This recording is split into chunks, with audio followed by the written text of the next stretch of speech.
Empecemos hablando de la Guerra Fría, un poco situándonos en el primero de los tres capítulos en esa secuencia, que tiene que ver con, bueno, cómo queda el mundo en el orden geopolítico y en los vínculos entre países luego de la Segunda Guerra Mundial. Nosotros sabemos que el orden mundial que se produce luego de la Segunda Guerra es mucho más sostenible y duradero que el de la Primera Guerra Mundial y tiene que ver, entre otras cosas, con la finalización del fascismo, pero también, acuérdense que es la estabilidad dentro de las presiones entre socialismo y capitalismo que se van a hacer evidentes y notorias en la Segunda Guerra, al punto que vamos a hablar, ¿se acuerdan?, en los años subsiguientes de un mundo bipolar, un occidente capitalista vinculado a la economía de mercado, ¿no?, al liberalismo, y un occidente socialista mucho más asentado en lo que es la economía de planificación y en el igualitarismo. No significa esto que hubiera, digamos, en el occidente algún tipo de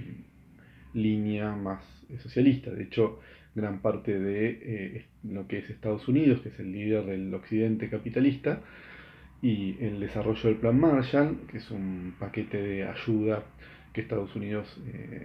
libera luego de la Segunda Guerra, de ayuda económica, cosa que no había hecho en la primera posguerra, tiene que ver básicamente con el freno al comunismo, que se había vuelto muy activo. Estaba a las puertas de Berlín y digamos, hay militantes comunistas tanto en Francia como en Italia y demás países occidentales. El mundo queda partido en dos desde la finalización de la Segunda Guerra, al modo tal que directamente tenemos en el centro de Europa, en Alemania,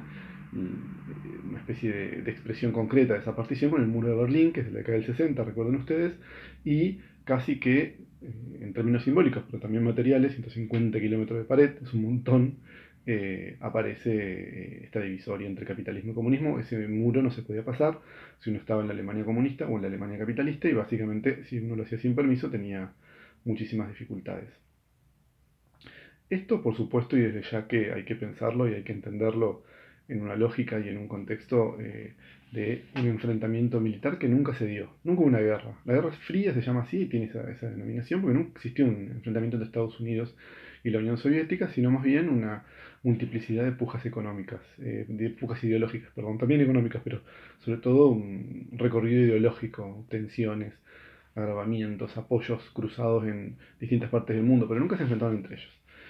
Sí, lo que hay son tres etapas que va a marcar Hobsbawm, desde el 1947, que es la doctrina Truman, que es el pedido de un presidente norteamericano para el apoyo a poner bases misilísticas en Turquía y Grecia, es decir, reconociendo que el comunismo es un problema, es una amenaza, hasta la guerra de Corea, que es una guerra donde Corea del Norte es comunista y Corea del Sur es capitalista, casi que se enfrentan en escala de un país estas dos ideologías, ¿no? El apoyo a la Unión Soviética uno, Estados Unidos el otro. También ahí metido China, que en el 49 se había vuelto comunista. Una segunda etapa que va del fin de la guerra de Corea hasta la crisis del petróleo. La crisis del petróleo tiene que ver con una situación, digamos, de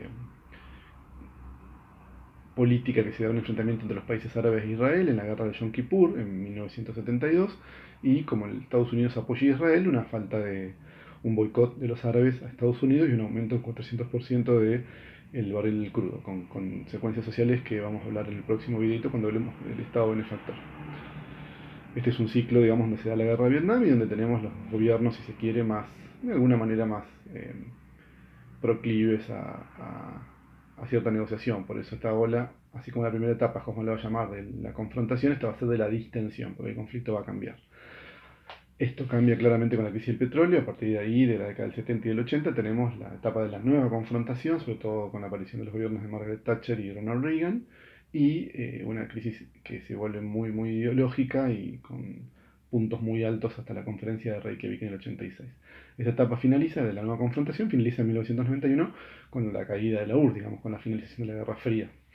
Hoffman dice, bueno, ¿cuáles son las consecuencias de la Guerra Fría? Bueno, que estabilizó, como decíamos recién, a diferencia de las dos guerras mundiales, que finalizó con la puja entre potencias imperialistas de primera mitad del siglo XX, ahora quedó un mundo bipolar, como habíamos dicho hace un ratito,